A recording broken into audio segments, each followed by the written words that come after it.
Army chief रोजान पहुंच गए। सैलाब मुतासरीन से मुलाकात, कैंप्स में सहूलियात का जायजा।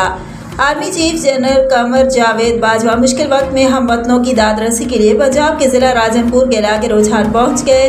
पाक फौज के शोबा ताल्लुकात यामा ISPR के मुताबिक army chief general Qamar Javed Bajwa ने सैलाब मुतासरीन के कैंप्स का दौरा किया, मुतासरीन से मुलाकात की और उनके मसाइल सुने। उन्होंने फ्लड रिलीफ कैंप में सहूलियात का जायजा लिया। 2 रोज कबल आर्मी चीफ ने सवात के सैलाबज़दा इलाकों का दौरा किया था, जहां उन्होंने खवातीन, बच्चों, बुजुर्गों, सयाहों व दीगर अफराद से मुलाकात की थी।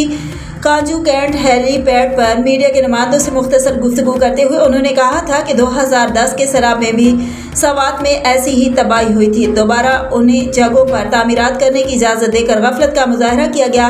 जिम्मेदारान के खिलाफ कानूनी कार्रवाई होनी चाहिए।